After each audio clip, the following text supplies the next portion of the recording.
आप सबसे पहले हमें ये समझाएं कि आखिर सच में, या फिर मैं कहूँ सरल भाषा में, तंत्र है क्या? तंत्र असल में कहे तो कोई जादू नहीं है, कोई काला जादू नहीं है। ठीक है। एक तरह कहे तो ये विज्ञान भी नहीं है। ठीक है। अच्छा। तंत्र एक मैथमेटिक है, एक सटीक समय पे सटीक क्रिया उसी अनुरूप की जाती है जो विधि विधान है। अगर उसमें थोड़ी भी त्रुटि समय की, मात्राओं की, मंत्रों की, तो वो कार्य आपका कभी सिद्ध नहीं होता है। असल में तंत्र को जो आम जनता को दिखाया जा रहा है, यही वशीकरण, मारण, उच्चाटन, इसी तरह सिद्ध कर दिया है। ये सब तो जो गांव में, शहरों में जो भोपा लोग जो होते हैं वो भी कर देते हैं। तो ये तंत्र नहीं है। तंत्र एक ऐसी क्रिया है, एक रहस्य, ऐसा रहस्य है, वो इतना गहरा है कि आप उसमें उतरते जाओ उतरते जाओ। उसकी गहराई, कभी समुद्र की गहराई नाप सका है कोई? असंभव सा है। अभी तक समुद्र की गहराई कोई नाप सका है? नहीं। तो तंत्र की गहराई भी कोई नहीं नाप सकता। और जो नाप लेता है वो लौट के नहीं आता है बताने के लिए। जब तक हम तंत्र के ऊपर ऊपर तैरते रहते हैं ना, तभी तक हम आपसे, आम जन से वार्तालाप कर पाते हैं। उसके बाद हम नहीं दिखाई देते। जब तक हमें कुछ ज्ञान चाहिए होता है, हमें भटकना होता है, क्योंकि भटके बिना ज्ञान भी नहीं मिलता। कब कहाँ कौन गुरु मिल जाए, तो भटकना भी जरूरी है। तब तक ही दिखाई देते हैं जब तक हमें पूर्ण रूप से उस उच्च साधना, उस गहराई तक हम नहीं पहुंचते हैं। मुझे लग उसके बाद जो ये आम जनता जो है ना, ये इनकी पहुंच से बाहर हो जाता है तंत्र। अगर आम जनता को अपने आप के लिए उनको ये जानना हो कि कब इन सब चीज़ों के बारे में उनको जानना चाहिए, इन सब चीज़ों के बारे में जब मैं बात करूं, अभी मैं सिर्फ तंत्र विद्या की बात कर रहा हूं, कि उनको कितना तक जानना चाहिए कि वो अपने जीवन में इन तंत्र विद्याओं का या इन सिद्धियों का अपने फायदे के लिए या अपने अच्छे फायदे के लिए वो इसका उपयोग करें या ना करें, वो कैसे तय करें इन सब चीज़ों के बारे में? यदि जो जन साधारण है, गृहस्थ है, वो केवल इसे अपनी सुरक्षा के लिए उपयोग में लें, ठीक है ना, बिना गुरु के तो वो नहीं कर पाएंगे। और इससे अधिक वो जाएंगे तो ना ग्रस्त रह पाएंगे, ना आगे बढ़ पाएंगे। वो कहते हैं ना, बीच मझधार में जब नैया आ जाती है और कोई पार लगाने वाला नहीं होता है, तो वो नैया डूब जाती है। तो तंत्र विद्या का एक गृहस्थ इंसान जो है सिर्फ अपनी सुरक्षा हाँ, तक ही सीमित रखे, सुरक्षा तक सीमित और रखे। एक गुरु जरूर हो जो उनको। गुरु, वो भी सच्चा गुरु। सच्चा गुरु। सच्चा गुरु आवश्यक है। गुरु तो कोई भी बन सकता है, हम्म। ठीक है ना, लेकिन ये समझ में समय लग जाएगा कि ये गुरु मुझे पार लगा रहा है या मेरे ऊपर बांध बना के स्वयं आगे बढ़ रहा है। करेक्ट। जैसे डॉक्टर्स होते हैं तो हम्म। हमें पता होता है कि भाई नाक के लिए ये डॉक्टर है, कान के लिए ये डॉक्टर है, गले के लिए ये डॉक्टर, या फिर ईएनटी वाला एक डॉक्टर जो इन तीनों को कर सकता है ना। जनरल फिजिशियन होते हैं, डेंटिस्ट के अलग होते हैं। ऐसे ही अगर कोई इंसान अपनी सुरक्षा के लिए किसी गुरु की खोज में जब निकलता है तो वो कैसे पता करे कि कौन सा गुरु मेरे लिए सही रहेगा? गुरु ढूंढा नहीं जाता, अच्छा। गुरु भाग्य में लिखा होता है। ठीक है। जितना शिद्दत से, जितना हृदय से तुम गुरु को पुकारोगे, ठीक है ना, गुरु तुम्हारा जन्मों जन्मांतर से चल रहा है। अच्छा। ठीक है। तो गुरु तुम्हें अपने आप स्वयं प्राप्त होता है। उससे पहले तुम कितना ही भटक लो, कुछ भी कर लो, कितना ही प्रयास कर लो, तुम्हें गुरु नहीं मिलेगा। ये घटना घटित होती है ब्रह्मांड में। जब तुम्हें गुरु, तुम्हें सच्चा सार्थक समर्थ गुरु जब प्राप्त होता है, वो एक घटना घटित होती है, वो तभी मिलेगा। तुम उससे पहले तुम कितना भी प्रयास कर लो, समय से पहले उसकी प्राप्ति तुम्हें नहीं होनी है। तो जैसे कहा जाता है कि कामयाबी उन्हीं को मिलती है जिसके हार्डवर्क के साथ में उसकी किस्मत भी उसका साथ देती है। तो उसके लिए कहा जाता है कि आप निरंतर प्रयासरत रहें तभी आपको कामयाबी मिलेगी। लेकिन गुरु की खोज में तो आप कह रहे हैं कि प्रयास ही नहीं करना चाहिए, वो एक घटना से ही अपने आप मिलेंगे, तो फिर इंसान क्या उस घटना का इंतजार करे? इंतजार क्यों करे? तो फिर क्या आपके करे? मन में तो रहेगा ना मेरा गुरु कौन है। अच्छा, मतलब मन में वो मांग वो हमेशा रखना अपने होगा, रखनी लेकिन होगी। भटकोगे तो कभी कोई पाखंडी मिलेगा, कोई ऐसा साधक मिल जाएगा। वो साधक या जो वो गुरु है, वो बड़ा आगे तक जा चुका है अपनी तंत्र साधनाओं में, ठीक है, लेकिन वो तुम्हें पार नहीं लगाएगा। तुम्हें वही गुरु पार लगाएगा जो तुम्हारी किस्मत में है या तुम्हारा कर्म जिससे जुड़ा है। ये कर्मों का पैटर्न है ना, मृत्यु के बाद भी जीवित रहता है, ये मृत्यु तक सीमित नहीं है।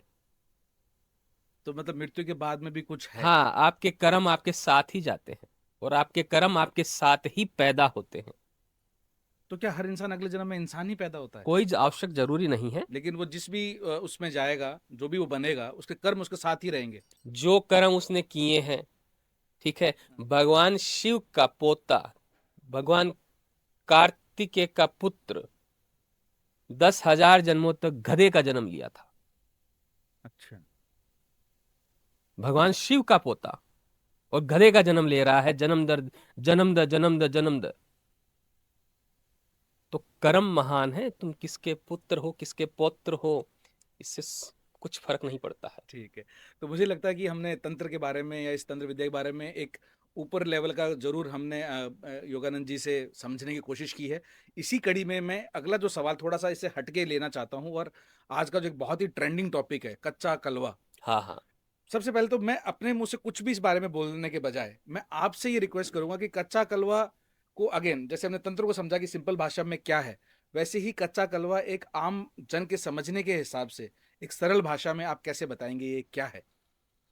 देखो, पहली बात तो मैं उतना ही बताऊंगा जितना समझ में आ जाए, इतना नहीं बताऊंगा कि हर कोई प्रयास में लग जाए, ठीक है ना। अभी कच्चा कलवा आजकल हर कोई बातें भी करता है, ठीक है, और कुछ लोगों को भ्रम भी है कि ये है भी या नहीं भी, ठीक है। कच्चा कलवा क्या होता है? जो 2 साल तक का कोई बच्चा, ठीक है, उसकी जब मृत्यु हो जाती है तो वो बनता है कच्चा कलवा, ठीक है। उसकी एक प्रक्रिया होती है, उस प्रक्रिया के तहत उसे सिद्ध किया जाता है। जैसे कोई भी किसी का बालक 2 साल से कम का है या 2 साल का है, उसकी मृत्यु हो गई, अब उसे जमीन में गाड़ दिया गया है, उसे जलाया नहीं जाता है हिंदू धर्म में, ठीक है। बाकी धर्मों में वैसे भी नहीं जलाया जाता है, ठीक है। अब उस जो 2 साल के जो बच्चे की लाश है उसे वापस निकाला जाता है, ठीक है। अब उसे कच्चे दूध से स्नान कराया जाता है, कच्चे दूध से उसे स्नान कराया जाता है और उसके बाद उसकी पूजा की जाती है, ठीक है। एक विशेष, सबसे महत्वपूर्ण जो चीज उसमें होती है वो एक विशेष पेड़ होता है, उसकी जड़, वो सबसे महत्वपूर्ण कार्य निभाती है। उसका मैं नाम नहीं लूंगा, ठीक है, वरना ये वीडियो देखने के बाद लोग ढूंढने लग जाएंगे कि मैं सिद्ध कर लूं, मैं सिद्ध कर लूं, शमशान घाटों में खड्डे ही खड्डे मिलने लग जाएंगे, ठीक है ना। तो क्या होता है, उस विशेष जड़ के साथ उस बच्चे की जो लाश होती है उसकी विशेष पूजा की जाती है विशेष समय के अंदर, ठीक है, विशेष मंत्रों द्वारा। जब उसे सिद्ध कर लिया जाता है तो वो कच्चा कलवा आपके साथ रहने लग जाता है। अच्छा। तो ये जो इसमें भी एक चीज और है, ये भी 2 तरह से होती है। कच्चा कलवा एक बच्चे की लाश से भी सिद्ध की जा सकती है और नारियल से भी सिद्ध किया जा सकता है, वो सात्विक क्रिया है। नारियल में भी सेम ही प्रोसेस होते हैं, उसी तरह से वही जो जड़ है पेड़ की, विशेष जो विशेष पेड़ है उसकी जड़ है, उसका सबसे महत्वपूर्ण इसमें रोल होता है। ठीक है। तो हमने ये समझ लिया कि आपने सिद्धि जो क्रिया है वो आपने करी, लेकिन ये सब जो पूरा प्रोसेस है, जो पूरी प्रक्रिया है, ये आखिर कार्य कैसे करेगी? मतलब आपने थोड़ा बहुत तो हिंट दिया कि भी आपने ऐसा किया, ऐसा किया, ऐसा किया, और फिर वो हमारे साथ ही रहने लगेगी हाँ बिल्कुल। सिद्धि के बाद। तो फिर वो कार्य क्या करेगी, कैसे करेगी? हम या जो भी इस तरह की देखो, सिद्धि को प्राप्त कार्य करता तो है। बाद की बात है, पहले उसे संभालना जरूरी होता है, अच्छा। ठीक है, क्योंकि वो एक अबोध बालक है, उसमें किसी प्रकार की कोई बुद्धि नहीं होती है, ठीक है। तो उसे क्या किया जाता है, जब वो सिद्ध हो जाता है और आपके साथ चल लेता है, ठीक है, अब वो आपके आसपास ही घूमता रहता है, ठीक है। कार्य उससे आप कोई भी करवा सकते हो, ठीक है। किसी की कोई बात जाननी है, कहीं उसके भेजना है, किसी के बारे में जानना है, कहीं से कोई वस्तु मंगवानी है, वो भी वो ला के देगा, वो सारे कार्य करेगा तुम्हारे, ठीक है। लेकिन उस संभालना उससे सबसे इंपॉर्टेंट बात है। अब उसे संभालना क्या होता है, जैसे यदि जिस साधक ने उसे साधा है, ठीक है, यदि उसे जल पीना है, ठीक है, तो सर्वप्रथम उस कच्चे कलवे को उसे कहना पड़ेगा पानी पिएगा बेटा। वो ना करेगा, फिर भी पूछना पड़ेगा पानी पिएगा बेटा, फिर वो पानी पिएगा। यदि तुम उससे बिना पूछे और पानी पी लो, पानी पी लो, कुछ खा लो, कुछ कर लो, ठीक है, वो तांडव मचाने लग जाएगा, तोड़ फोड़ करके छोड़ देगा घर में या जहां तुम्हारा जो भी स्थान है। तो उसे हर बात पे उसे पूछना पड़ेगा प्रथम, द्वितीय तुम हो, प्रथम वो है फिर। अच्छा। हाँ, तो इसमें मेरे को जो एक चीज समझनी है कि हम एक आमजन तो ये सिद्धि कर ही नहीं सकते, जहां तक मेरा मानना है, जितना आम जन नहीं, गृहस्थ साधक भी इसको कर सकता है, अच्छा। लेकिन उसके नियम अलग होते हैं, अच्छा। ठीक है। कच्चे कलवे मैंने बताया ना, दो प्रकार के होते हैं। हम्म। एक बच्चे की लाश के द्वारा किया जाता है, ठीक है, हम्म। और एक नारियल के द्वारा भी किया जाता है। तो नारियल द्वारा जो किया जाता है वो गृहस्थ भी कर सकता है, अच्छा। ठीक है। और वो फिर अपने फायदे के लिए वो सिद्धि प्राप्त करने के बाद में वो कार्य करवा सकता है। हाँ, बिल्कुल करवा सकता है, अपने सारे कार्य उनसे करवा सकता है वो। अच्छा। हाँ तो ये जो विद्या है, क्या ये एक गृहस्थ आदमी या गृहस्थ साधक जो है वो कहीं पे भी जाके सीख सकता है, हाँ, बिल्कुल सीख सकता है। या फिर वो सिर्फ गुरु से करवा सकता है, या खुद भी कर नहीं, सकता है? गुरु की निर्देशानुसार, गुरु की शरण में रह के वो कर सकता है। यदि वो बिना गुरु के करता है तो उसकी मृत्यु तो निश्चित है। अच्छा, ये इतना हाँ, घातक हो सकता है। इतना घातक हो सकता है वो, क्योंकि उसमें बुद्धि नहीं होती है। वो कहीं भी जा सकता है, किसी भी मंदिर में कहीं भी जा सकता है, उसकी कहीं भी ये नहीं है कि वहां उसका प्रवेश नहीं है। अबोध बालक है, कोई पाप तो उसने किया नहीं है, वो बड़े से बड़े मंदिर में घूम के आ सकता है, और कहीं भी और जाएगा। जो उसका साधक है हाँ, वो उसको कहीं पे भी भेज सकता है। कहीं भी भेज सकता है, कहीं की कोई बातें पहुंचवा सकता है, कहीं का कहीं सामान इधर से उधर पहुंचा सकता है। फिजिकल चीजें भी हाँ, बिल्कुल, संभव है। बिल्कुल संभव है। तो आपके पास या आपके जानकारी में इस तरह की कोई सच्ची घटनाएं जो ओपन, या मैं कहूँ आमजनों में मतलब हो अवेलेबल? अब आमजन का तो मुझे नहीं पता। अब आपको एक जो प्रसिद्ध कलाकार है उसके बारे में आपको जानकारी देता हूँ। बिल्कुल। किशोर कुमार, कौन नहीं जानता उनके कौन बारे नहीं में। जानता उन्हें, ठीक हाँ। है, संगीत के महारथी थे, बिल्कुल। ठीक है। शुरू शुरू में जब वो संगीत गाने लगे थे, इतने उनके गाने नहीं चले थे। उन्होंने कच्चा कलवा सिद्ध किया था अपने गुरु की निर्देशानुसार, ठीक है। उन्होंने कच्चा कलवा सिद्ध किया था। जब वो गाना गाते थे, उसके बाद वो गाना कच्चा कलवा को सुनाते थे, उसके बाद उनका वो गाना पूरा सुपरहिट होता था। ये तो आज मुझे पहली बार पता चला। बिल्कुल, वो आसाम से थे। अच्छा। तो ये जो कच्चा कलवा, ये जो मैं इसको विद्या ही मान लेता हूँ एक बार हाँ, के लिए, बिल्कुल कह सकते कि हो। तो ये विद्या जो है इसकी उत्पत्ति का कुछ है अंदाजा कि कहाँ से ये उत्पत्ति हुई तो है? भगवान शिव और माँ पार्वती, विज्ञान भैरव पढ़ो ना, वही है। अच्छा। हाँ, किताबों में वर्णन है इसका, बिल्कुल वर्णन है। कच्चा कलवा का? कच्चा कलवा नहीं, अच्छा।